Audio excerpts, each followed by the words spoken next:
D and A block elements के अंतर्गत आप सभी स्टूडेंट आज पढ़ने जा रहे हैं ए ब्लॉक एलिमेंट यानी transition and inner transition elements. Chapter के अंतर्गत आप इनर ट्रांजिशन एलिमेंट्स का स्टडी करने जा रहे हैं। फर्स्ट ऑफ ऑल इंट्रोडक्शन, इसको ए ब्लॉक का एलिमेंट क्यों कहते हैं? आप सभी स्टूडेंट जितना जल्दी हो सके, अगर आपके पास पीरियोडिक टेबल अवेलेबल है तो जल्दी से सामने रख लीजिए ताकि हर एक बात समझ में आए अच्छे से, जितना जल्दी। चलिए ध्यान दिया जाए, वे सभी एलिमेंट जिनका अंतिम इलेक्ट्रॉन F सबसेल में प्रवेश करता है या n-2 F सबसेल में प्रवेश करता है उसको हम ए ब्लॉक का एलिमेंट कहते हैं। यानी वे सभी एलिमेंट जिनका अंतिम इलेक्ट्रॉन n-2 F उपकक्ष में प्रवेश n-2 F सबसेल में प्रवेश करता है उसे ए ब्लॉक का एलिमेंट कहते हैं। n-2 का क्या मतलब है? अगर आउटर ऑर्बिट n है तो वहां से पेनल्टीमेट नहीं बल्कि एंटी पेनल्टीमेट ऑर्बिट में, पेनल्टीमेट बोलते हैं n-1 को और एंटी पेनल्टीमेट बोलते हैं n-2 को। अगर ये 6s है तो ये 5d होगा और ये 4f होगा। अगर ये 7s है तो ये 6d होगा और इलेक्ट्रॉन इंटर करेगा 5f में। तो कहने का मतलब है कि वे सभी एलिमेंट जिनका अंतिम इलेक्ट्रॉन F ब्लॉक में F सबसेल में प्रवेश करता है और n-2f सबसेल में प्रवेश करता है उसे F ब्लॉक का एलिमेंट कहते हैं। इसको इनर ट्रांजिशन एलिमेंट क्यों कहते हैं? ध्यान दिया जाए, इसको इनर ट्रांजिशन एलिमेंट क्यों कहते हैं? वास्तव में ट्रांजिशन एलिमेंट में दो सीरीज है, यहां इसको आप देख सकते हैं जो पीरियोडिक टेबल के मेन बॉडी से अलग रखा गया है। यह भी एक चीज जानना है कि इसको मेन बॉडी से अलग क्यों रखा गया है। आप सभी स्टूडेंट को कम से कम इतना जानकारी हो चुका है कि लेफ्ट में जो है एस ब्लॉक है, राइट में पी ब्लॉक है, बीच में डी ब्लॉक है और इन सभी का अंतिम इलेक्ट्रॉन एफ में जाता है। यही कारण है कि इसको मेन बॉडी से अलग दिखाया गया है। ये पूरा जो फर्स्ट जो सीरीज देख रहे हैं इसको लेंथेनाइड्स बोलते हैं क्योंकि लेंथेनम के बाद आते हैं, और ये पूरा एक्टिनाइड क्योंकि एक्टिनियम के बाद आते हैं। हम यहाँ पर एक क्वेश्चन का जवाब दे रहे थे कि इसको इनर ट्रांजिशन मेटल्स क्यों कहते हैं, क्योंकि सीरियम से लेकर ल्यूटेटियम तक ये पूरा यहां पर स्थित है जहां 57 to 71 लिखा हुआ है आपके पीरियोडिक टेबल में। ये इंडिकेट करने का प्रयास किया जा रहा है कि ये 14 एलिमेंट्स यहां पर La के साथ प्रेजेंट है, La भी है और 14 एलिमेंट भी है, और पूरा ये थोरियम से लेकर Lr तक, लॉरेंशियम तक ये यहां पर एक्टिनम के पास प्रेजेंट है। तो यहां पर आपको समझना होगा कि वास्तव में ये दोनों सीरीज के एलिमेंट La और Ac के पास है और La और Ac खुद ट्रांजिशन मेटल्स है, डी ब्लॉक का एलिमेंट है। यही कारण है कि इसको इनर ट्रांजिशन मेटल्स कहते हैं, यानी transition metals with in transition metal, transition element में ट्रांजिशन मेटल है और इनका जो प्रॉपर्टी है, कैरेक्टरिस्टिक है, वो भी इन सभी डी ब्लॉक से मिलता जुलता है। जैसे ये कलर प्रॉपर्टी दिखाते हैं, ये भी कलर प्रॉपर्टी दिखाते हैं, ये वेरिएबल ऑक्सीडेशन दिखाते हैं, ये भी वेरिएबल ऑक्सीडेशन दिखाते हैं, ये मैग्नेटिक प्रॉपर्टी दिखाता है, ये भी मैग्नेटिक प्रॉपर्टी दिखाता है। तो बहुत सारे प्रॉपर्टीज में सिमिलरिटी के कारण ये डी ब्लॉक ए ब्लॉक के जो एलिमेंट्स है वो इनर ट्रांजिशन मेटल्स कहलाते हैं। तो इनर ट्रांजिशन का दूसरा मतलब टर्म है transition metals with in transition metal. ये पूरे 14 एलिमेंट का सीरीज यहां पर है La के पास, और ये नीचे वाला जो है एक्टिनाइड जिसको बोलते हैं आप, वो Ac के पास है, इसलिए इसको इनर ट्रांजिशन मेटल्स कहा जाता है। अब एक चीज और, जिस तरह से डी ब्लॉक को 4 पार्ट में क्लासिफाइड किया गया है और आप अच्छे से समझ सकते हैं कि इसको बोलते हैं 3D सीरीज, इसको 4D सीरीज, इसको 5D सीरीज, इसको 6D सीरीज। ठीक उसी तरह यहां पर F ब्लॉक को भी दो सीरीज के एलिमेंट में क्लासिफाइड किया गया है। आपको बता दें कि यहां पर अंतिम इलेक्ट्रॉन 4f सबसेल में इंटर करना शुरू होता है, 4f1 4f2 होते हुए अंत तक 4f14 समाप्त होता है, और इसलिए इसको हम लेंथेनाइड सीरीज को, यानी सीरियम से ल्यूटेरियम में 4f में इलेक्ट्रॉन इंटर करने के कारण हम इसको 4f सीरीज कहते हैं। इसको 5f सीरीज इसलिए कहते हैं क्योंकि इसका अंतिम इलेक्ट्रॉन 5f सबसेल में इंटर करता है, इसलिए इसको 5f सीरीज का एलिमेंट कहते हैं। और इसको एक्टिनोइड्स इसलिए कहते हैं क्योंकि एक्टिनियम के बाद आते हैं। तो यहाँ 4f सीरीज क्यों कहते हैं? क्योंकि अंतिम इलेक्ट्रॉन 4f सबसेल में जाता है और इसका अंतिम इलेक्ट्रॉन 5f सबसेल में जाता है, इसलिए एक्टिनोइड्स को या सेकेंड इनर ट्रांजिशन सीरीज को हम 5f सीरीज कहते हैं। तो ये था ए ब्लॉक का इंट्रोडक्शन, जिसमें आपने क्या किया जाना, ये ब्लॉक को दो पार्ट में क्लासिफाइड किया गया है, एक लेंथेनाइड्स और दूसरा एक्टिनाइड्स। इसको लेंथेनाइड्स इसलिए कहते हैं क्योंकि ये लेंथेनम के बाद आते हैं, और ये एक्टिनाइड्स इसलिए क्योंकि एक्टिनियम के बाद आते हैं। इसको 4f सीरीज कहते हैं, इसको 5f सीरीज, इसको फर्स्ट इनर ट्रांजिशन सीरीज, इसको सेकेंड। ये सीरियम से शुरू होता है फर्स्ट इनर ट्रांजिशन सीरीज और ल्यूटेरियम पर समाप्त होता है, और second inner transition series thorium से शुरू होता है वैलेंसियम पर। एक बात ध्यान दीजिएगा, यहाँ La और Ac रखा गया है केवल इशारा करने के लिए कि आप समझ पाए इसको लेंथेनाइड्स क्यों कहते हैं, इसको एक्टिनाइड। ये दोनों डी ब्लॉक का एलिमेंट है, ये दोनों ट्रांजिशन मेटल्स है, La और Ac केवल इसलिए यहां रखा गया है। अब आइए फुल क्लासिफिकेशन इसका देख लीजिए।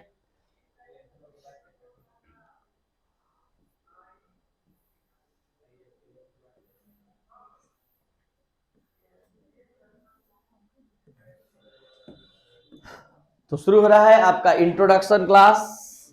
एक बार क्लास नोट्स से, ये था फर्स्ट इनर ट्रांजिशन सीरीज, ये second. First inner transition series को हम 4f सीरीज कहते हैं, ये लेंथेनाइड्स कहलाता है, ये सीरियम से ल्यूटेरियम तक। और second inner transition series 5f series कहलाता है, एक्टिनाइड्स कहते हैं, और ये थोरियम से वैलेंसियम तक अपना एलिमेंट रखता है। अब जरा सा एक एक लाइन क्लास नोट्स का समझ लिया जाए। The elements in which last electron inter n-2f orbitals of their atom are called a block element. In this element, मतलब वे सभी एलिमेंट जिसका अंतिम इलेक्ट्रॉन n-2f सबसेल में प्रवेश करता है उसको ब्लॉक एलिमेंट कहते हैं। In this element last electron entered to the third outermost orbit. Third outermost orbit समझ सकते हैं, पहला क्या था, न्यूक्लियस के सबसे बाहर अगर 6s है, उसके बाद आएगा फिफ्थ का 5d और इलेक्ट्रॉन जाएगा 4f में। तो आउटर से कितना अंदर हुआ, थर्ड हुआ, ये एकदम आउटर हुआ, उसके बाद सेकेंड, उसके बाद थर्ड। तो थर्ड आउटर मोस्ट ऑर्बिट में प्रवेश करता है, जो n-2f के नाम से जाना जाता है सबसेल के। F block elements are regarded as inner transition elements. इसको ए ब्लॉक को इनर ट्रांजिशन एलिमेंट भी इसलिए कहते हैं। This consist of 2 series of element, ये 2 सीरीज का एलिमेंट रखता है। Placed at bottom of the periodic table, जिसको रखा गया है कहां, पीरियोडिक टेबल के बॉटम में, मतलब नीचे। General electronic configuration of A block element, general configuration यहां दिखाया गया है n-2f 1 to 14, n-1d 0 और 1 और ns2।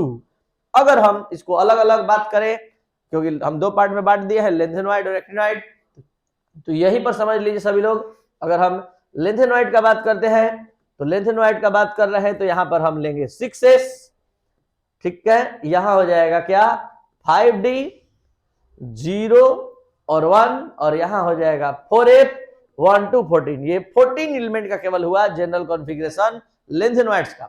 अगर एक्टिनॉइड्स का बात करेंगे तो ये हो जाएगा 7s, ये हो जाएगा 6d 0 और 1, और ये हो जाएगा 5f 1 to 14। ये हो जाएगा एक्टिनॉइड्स का। और इन पूरे का जनरल कॉन्फ़िगरेशन ये रहा जो लिखा हुआ है, ns2 n-1d 0 और 1 और n-2f 1 to 14। अब आइए ए ब्लॉक एलिमेंट को क्लासिफाइड किया गया है लेंथेनॉइड्स और एक्टिनॉइड्स में। तो शुरू होगा सबसे पहले लेंथेनॉइड्स, क्योंकि हमने दो पार्ट में, हम लोग को यहाँ दो पार्ट में बांटकर इसका स्टडी करना है। तो lanthanoids, the elements in which last electron enter into the 4f orbital are called lanthanoids. और 4f ब्लॉक एलिमेंट, इसलिए इसको लेंथेनॉइड्स कहते हैं। इस लेंथेनॉइड का डिफिनेशन क्या है कि लास्ट इलेक्ट्रॉन इंटर करता है कहां, 4f ऑर्बिटल में, इसलिए इसको लेंथेनॉइड्स के साथ साथ 4f ब्लॉक एलिमेंट भी कहते हैं। इसके बाद क्या कर रहा है देखिए, और एक और नाम इसका फर्स्ट इनर ट्रांजिशन एलिमेंट, और फर्स्ट इनर ट्रांजिशन एलिमेंट भी कहा जाता है। These are also called lanthanoids, इसको लेंथेनॉइड्स भी कहते हैं।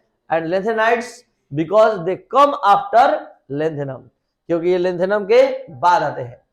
इन दिस सीरीज पीएम याद रखिएगा, पूरे लेंथेनाइड 14 एलिमेंट के सीरीज में एक अकेला पीएम ही क्या है, रेडियो एक्टिव एलिमेंट है। द जनरल आउटर कॉन्फ़िगरेशन जो आपने समझ लिया कि लेंथेनाइड सीरीज के लिए जनरल कॉन्फ़िगरेशन क्या होगा, 4f 1 to 14, 5d 0 और 1 और 6s2। देखिए यहां ध्यान दीजिए, this element are more reactive so they are not found in free state. पूरे लेंथेनाइड्स फ्री स्टेट में नहीं पाए जाते, कारण है काफी रिएक्टिव होते हैं। ऑक्सीडेशन स्टेट का बात करते हैं। आपको बता दें कि ऐसे तो बहुत सारा ऑक्सीडेशन स्टेट दिखाता है, ये +2 +3 +4, लेकिन सबसे ज्यादा कॉमन ऑक्सीडेशन स्टेट जो है वो लेंथेनाइड के द्वारा वो +3 है। यहाँ पर थोड़ा सा हम दिखाना चाहेंगे कि आप सभी स्टूडेंट थोड़ा सा ध्यान देंगे ऑक्सीडेशन स्टेट के मामले में। फर्स्ट ग्रुप का एलिमेंट है lithium, sodium, potassium, radium, caesium, francium. Metal element नहीं, मेटल, ये हाइड्रोजन छोड़कर। तो इन सभी का ऑक्सीडेशन स्टेट जो होता है वो +1 केवल होता है। यूनिवर्सल ट्रूथ स्टेटमेंट है +1, सबके द्वारा +1 किसी भी कंपाउंड में दिखाया जाता है। सेकेंड ग्रुप के अल्कलाइन अर्थ मेटल द्वारा +2 दिखाया जाता है। यहां पर है आपका, अच्छा एक चीज बहुत इंपॉर्टेंट बताना था, ये लेंथेनॉइड्स तो आप सभी स्टूडेंट देख रहे हैं पीरियोडिक टेबल के नीचे बॉटम पोजीशन पर, और आपसे पूछ दिया गया कि इसका ग्रुप नंबर बताइए, तो आप तो यही कहेंगे कि इसका ग्रुप कहाँ है। तो आप बढ़िया से ध्यान दीजिए, ये पूरा 14 एलिमेंट यहाँ है और इसका ग्रुप नंबर क्या कहलाएगा, थर्ड, बी या और थर्ड। और यहाँ इसका ग्रुप नंबर अगर कोई पूछ देगा तो इसका भी ग्रुप नंबर थर्ड होगा। लेकिन पीरियड पूछा जाएगा लेंथेनॉइड्स का तो 6 और एक्टिनॉइड का 7। तो ये मत कहिएगा कि ये पीरियोडिक टेबल के मेन बॉडी से अलग है तो ग्रुप नहीं है, इनका भी ग्रुप है और ये थर्ड ग्रुप में। यही कारण है कि अपना पूरा इलेक्ट्रॉन लॉस करके ही स्टेबिलिटी को अचीव करते हैं। यही कारण है कि इस पूरे लेंथेनॉइड एक्टिनॉइड द्वारा सबसे ज्यादा जो ऑक्सीडेशन स्टेट दिखाया जाता है वो +3 दिखाया जाता है। तो most common oxidation state lanthanoids के द्वारा जो दिखाया जाता है वो है +3। तो हम बात कर रहे थे oxidation state of lanthanoids. We are compared to the oxidation state of lanthanoids with transition metals of D block. अगर D block से compare करें तो we find that lanthanoids do not show many oxidation state, ज्यादा ये oxidation state नहीं show करता है, which are show by transition, जैसा कि transition metal के द्वारा शो किया जाता है। तो यहाँ पर if the compare oxidation state, यहां से अब देखा जाए, this is probably due to, इसका मेन कारण क्या है, this is probably due to the reason that d electrons are present in -1d subshell, मतलब आउटर ऑर्बिट से एक अंदर, जबकि f कहां प्रेजेंट है, आउटर से 2 अंदर। तो ये उतना तेजी से इन्वॉल्व इसका इलेक्ट्रॉन नहीं होता है, तो it is rather easier than to the available for the bond formation, जो बॉन्ड फॉर्मेशन के लिए बहुत इजी होता है, क्योंकि आउटर ऑर्बिट से एक अंदर के डी सबसेल में इलेक्ट्रॉन देखने के लिए मिलता है, जबकि एफ सबसेल के लिए इलेक्ट्रॉन कहां देखने के लिए मिलता है, आउटर से 2 अंदर। इसलिए इजी वे में वो इलेक्ट्रॉन का शेयरिंग नहीं कर पाता है, बॉन्ड का फॉर्मेशन नहीं कर पाता है। तो यही चीज यहां बताया गया है कि F block electrons occupy position of n-2f subshell and it is not easy for the participate in the bond formation. क्या ये बात आप लोग समझ गए? क्यों ज्यादा डी ब्लॉक का दिखा पाता है वेरिएबल ऑक्सीडेशन स्टेट, क्यों एफ ब्लॉक का कम? क्योंकि डी ब्लॉक कहां इलेक्ट्रॉन इंटर करता है, n-1d में। n-1d का क्या मतलब समझते हैं, आउटर से एक केवल अंदर, और n-2f का मतलब, इसलिए ये इजी वे में बॉन्ड का फॉर्मेशन नहीं कर पाता है, यानी कि ज्यादा से ज्यादा कोवैलेंट बॉन्ड नहीं बनाता है, इसलिए वेरिएबल ऑक्सीडेशन स्टेट उतना नहीं दिखाता है जितना डी ब्लॉक दिखा पाता है। अब आ गया इस चैप्टर का, मतलब चैप्टर के इस भाग का सबसे इंपॉर्टेंट टॉपिक, वो है लेंथेनॉइड कॉन्ट्रैक्शन। बहुत अच्छे से ध्यान से आप समझेंगे what is lanthanoid contraction, lanthanoid contraction क्या है, what is the reason of lanthanoid contraction, lanthanoid contraction का कारण क्या है। किसी से अगर आप डिस्कस भी कभी करेंगे तो ये ब्लॉक में यही वो टॉपिक है डिस्कस करने लायक, आप उसके समझ को चेक कर सकते हैं और अपना भी समझ दिखा सकते हैं। तो देखिए लेंथेनॉइड कॉन्ट्रैक्शन पहले है क्या, आइए पहले लेंथेनॉइड कॉन्ट्रैक्शन क्या है अभी ही समझ लीजिए। एक्टिनॉइड कॉन्ट्रैक्शन, दोनों एक साथ मिलता जुलता टर्म है, कॉन्सेप्ट भी सेम लगभग है। तो लेंथेनॉइड कॉन्ट्रैक्शन क्या है, जैसे जैसे लेंथेनाइड सीरीज में लेफ्ट टू राइट जाते हैं, सीरियम से ल्यूटेटियम की ओर जाते हैं, तो एटॉमिक साइज में कमी होती जाती है। बस इसी को लेंथेनॉइड कॉन्ट्रैक्शन कहते हैं। सीरियम से ल्यूटेटियम की ओर फर्स्ट इनर ट्रांजिशन सीरीज में हम जाते हैं, तो इसके साइज में कमी होना ही लेंथेनॉइड कॉन्ट्रैक्शन है। सवाल उठता है कि आखिर ये कमी क्यों हो रही है? जब डी ब्लॉक पढ़े थे, जैसे जैसे इलेक्ट्रॉन इंटर कर रहा था, तो आप फर्स्ट 5 एलिमेंट के लिए कॉन्सेप्ट रखे थे कि न्यूक्लियर चार्ज ज्यादा इफेक्टिव होता है और स्क्रीनिंग इफेक्ट वीक होता है, तो वहां एटॉमिक साइज घट रहा था। लेकिन बाद के 3 एलिमेंट में एटॉमिक साइज सेम हो गया, दोनों का मैग्नीट्यूड इक्वल हो गया, स्क्रीनिंग इफेक्ट और न्यूक्लियर चार्ज का। और बाद के 2 एलिमेंट में तो स्क्रीनिंग इफेक्ट बाजी मार दिया, वहां ज्यादा स्क्रीनिंग इफेक्ट देखा गया। किससे? इफेक्टिव न्यूक्लियर चार्ज से। ज्यादा मैग्नीट्यूड था स्क्रीनिंग इफेक्ट का, तो साइज तो बढ़ गया। अब सोचिए, डी ब्लॉक में तो 10 इलेक्ट्रॉन है, एफ में तो 14 इलेक्ट्रॉन है, तो और जबरदस्त स्क्रीन बनना चाहिए था, साइज घटने के बजाय बढ़ जाना चाहिए था। लेकिन ऐसा क्यों? जबकि डी ब्लॉक के पास 10 इलेक्ट्रॉन है, वो 10 इलेक्ट्रॉन अपना कैपेसिटी दिखाया, आउटर ऑर्बिट के इलेक्ट्रॉन पर रिपल्सन किया, एटम के साइज को बढ़ा दिया। और यहाँ तो 14 इलेक्ट्रॉन बढ़ रहा है, मतलब धीरे धीरे इंटर कर रहा है, तो एटॉमिक साइज तो और ज्यादा बढ़ जाना चाहिए था। यहाँ एटॉमिक साइज बढ़ने के बजाय घट क्यों गया? तो आइए इसका पूरा डिटेल स्टडी करते हैं, तब जाकर समझ में आएगा कि ऐसा क्यों हुआ। सबसे पहले एकदम जीरो लेवल से समझाने का प्रयास कर रहे हैं, ध्यान दीजिए।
चलिए ध्यान दिया जाए।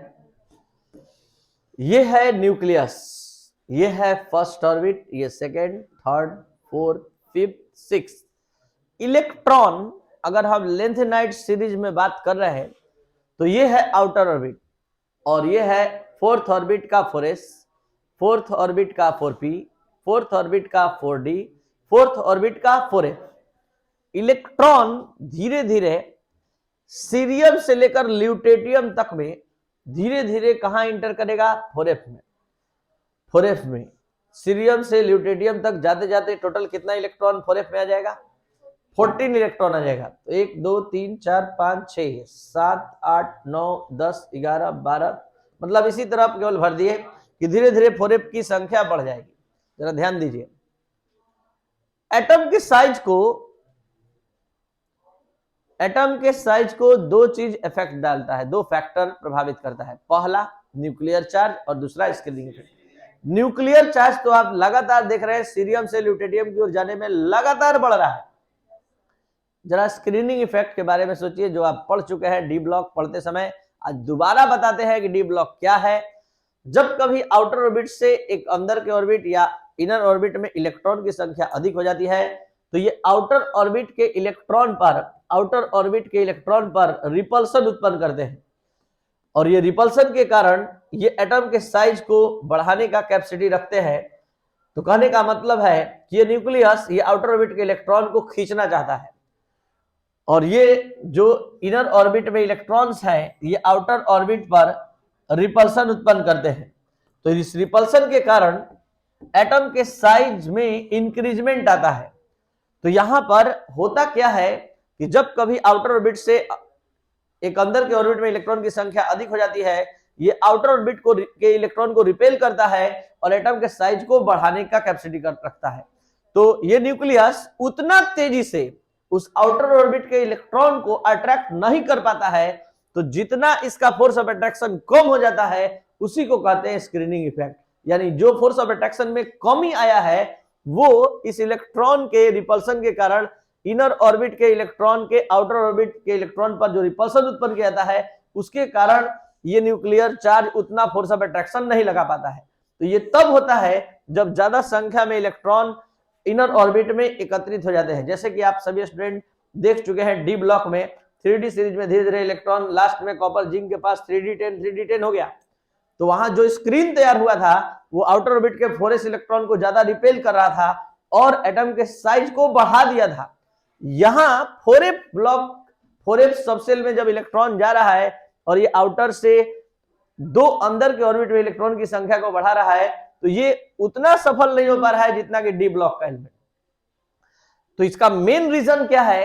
तो इसका मेन रीजन है कि डी ब्लॉक के द्वारा भी डी सबसेल के द्वारा भी स्क्रीनिंग इफेक्ट उत्पन्न किया जाता है और एफ ब्लॉक के द्वारा भी। एफ सबसेल का जो साइज होता है वो भी जिम्मेवार है कि ये वीक शील्डिंग इफेक्ट उत्पन्न करता है, मतलब दुर्बल स्क्रीनिंग इफेक्ट उत्पन्न करता है और ये उतना जबरदस्त इलेक्ट्रॉन का स्क्रीन नहीं तैयार कर पाता है कि न्यूक्लियस के फोर्स ऑफ अट्रैक्शन को रोक दे।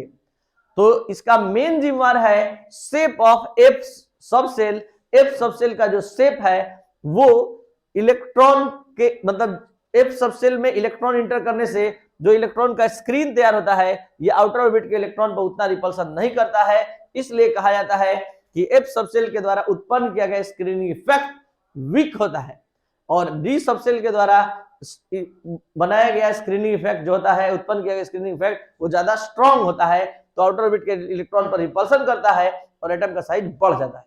और यहाँ वीक शील्डिंग इफेक्ट के कारण ये आउटर ऑर्बिट के इलेक्ट्रॉन को नहीं रिपेल कर पाता है और ये न्यूक्लियस सफल हो जाता है आउटर ऑर्बिट के इलेक्ट्रॉन को लगातार खींचने में। तो जैसे जैसे हम सीरियम से ल्यूटेनियम की ओर जाते हैं यही अपना प्रभाव दिखाता जाता है एटॉमिक जो न्यूक्लियर चार्ज है, और न्यूक्लियर चार्ज जैसे जैसे बढ़ता है एटम का साइज लगातार सिकुड़ कर छोटा होता जाता है। तो यही मेन रीजन है लेंथेनॉइड कॉन्ट्रैक्शन का। तो यहां इसी लेंथेनॉइड कॉन्ट्रैक्शन को आप जैसे आप समझे वैसे ही एक्टिनॉइड कॉन्ट्रैक्शन में है कि आउटर ऑर्बिट से दो अंदर 5f सबसेल में इलेक्ट्रॉन की संख्या तो बढ़ती है लेकिन 5f सबसेल के द्वारा उत्पन्न किया गया स्क्रीनिंग इफेक्ट उतना इफेक्टिव नहीं होता है, जिसके कारण एक्टिनॉइड सीरीज में थोरियम से Lr तक जैसे जैसे आगे बढ़ते हैं वहां एटॉमिक साइज बढ़ने के बजाय घटता जाता है क्योंकि न्यूक्लियर चार्ज ज्यादा इफेक्टिव होता है। सेम रीजन है कि वहां के एफ सबसेल द्वारा भी उतना स्ट्रॉन्ग शील्डिंग इफेक्ट नहीं उत्पन्न हो पाता है कि आउटर ऑर्बिट के इलेक्ट्रॉन को रिपेल करे। तो यहाँ poor shielding effect produced by F subshell यही मेन रीजन है लेंथेनॉइड और एक्टिनॉइड कॉन्ट्रैक्शन दोनों का। तो लेंथेनॉइड कॉन्ट्रैक्शन क्या है अब अपने क्लास नोट्स से आप सभी स्टूडेंट देख लीजिए एक एक लाइन कि आपके पास समझने का कैपेसिटी किस ढंग का है, क्या समझ पा रहे हैं नहीं समझ पा रहे हैं। देखिए इन जनरल एटॉमिक रेडियाई आप क्या जानते हैं जनरल वे में कि atomic radii increases down the group. एक कॉन्सेप्ट और था कि ग्रुप में जब हम बात करते हैं टॉप टू बॉटम तो आप क्या जनरली क्या जानते हैं कि टॉप टू बॉटम जाने पर एटॉमिक साइज क्या होता है? बढ़ता है। एक बहुत ही मतलब बड़ा एक्सेप्शन है ट्रांजिशन एलिमेंट में कि स्कैंडियम से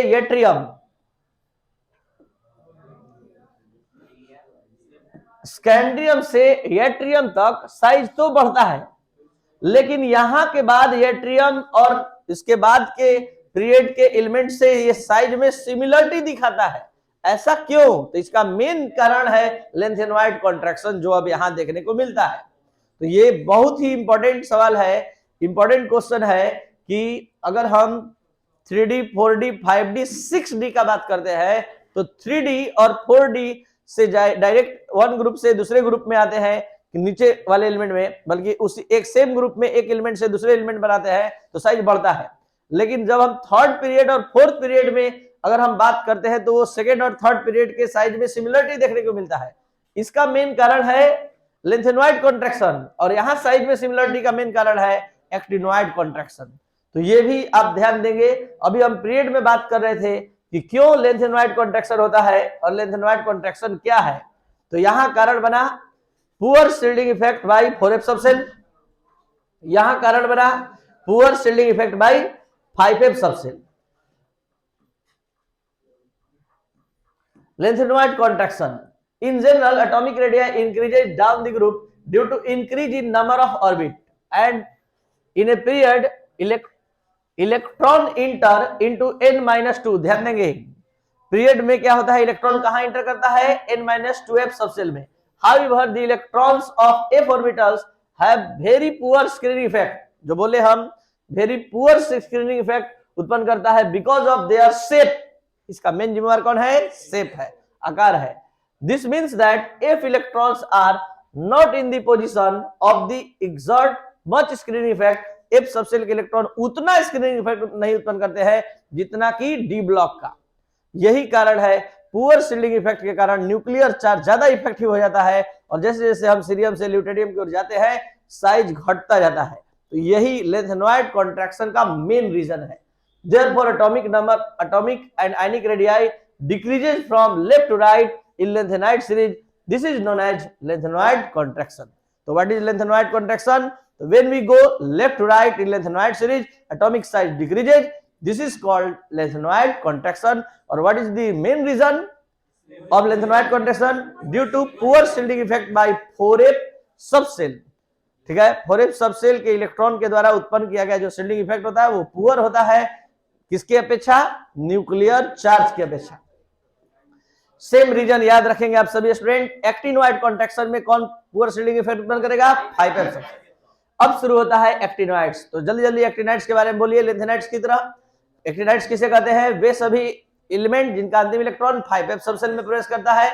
और इसको एक्टिनॉइड्स क्यों कहते हैं, क्योंकि ये एक्टिनियम के बाद आते हैं और इसका अंतिम इलेक्ट्रॉन 5F सबसेल में जाता है, और ये एक्टिनियम के बाद आने के कारण एक्टिनाइड्स कहलाते हैं। तो the electrons in which last electron enter into the s orbital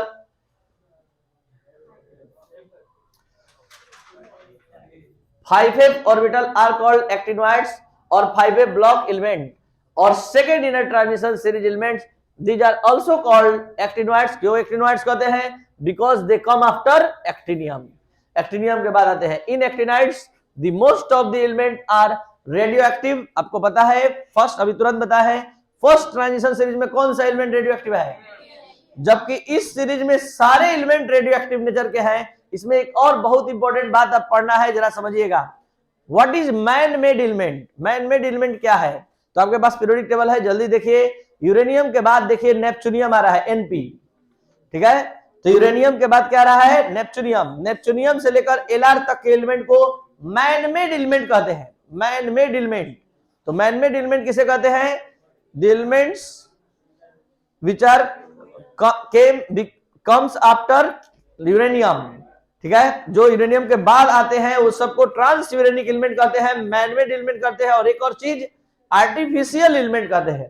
तो आर्टिफिशियल एलिमेंट एटॉमिक नंबर 92 के बाद आने वाले एलिमेंट को तीन नाम से जानते हैं, transuranic element, man made element और आर्टिफिशियल एलिमेंट।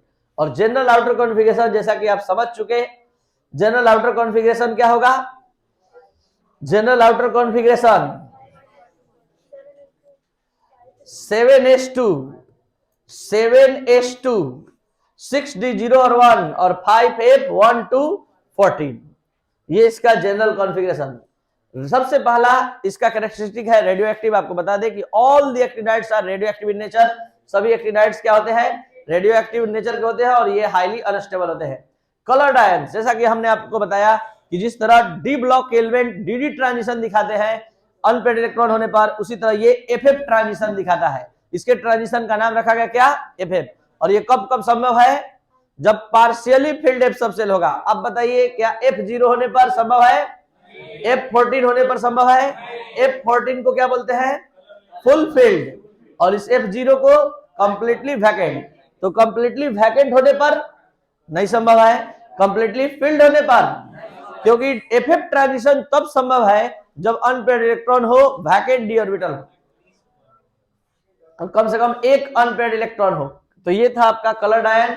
इसके बाद मैग्नेटिक प्रॉपर्टी के बारे में बताइए। कब मैग्नेटिक प्रॉपर्टी? मैग्नेटिक प्रॉपर्टी दो प्रकार का होता है, पैरामैग्नेटिक, डायमैग्नेटिक।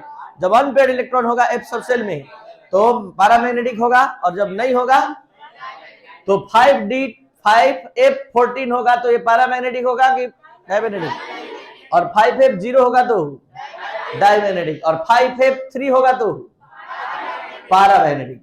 एक्टिनोइड कॉन्ट्रैक्शन, अभी तुरंत हमने आपको समझाया एक्टिनोइड कॉन्ट्रैक्शन क्या है। When we go left to right in actinoid series from thorium to lawrencium, atomic size decreases. This is called actinoid contraction. What is the main reason of actinoid contraction?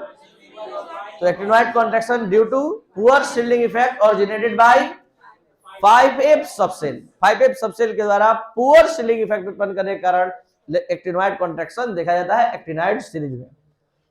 आ गया दो important question जो बहुत बार आने का record बनाया है आपके board exam में।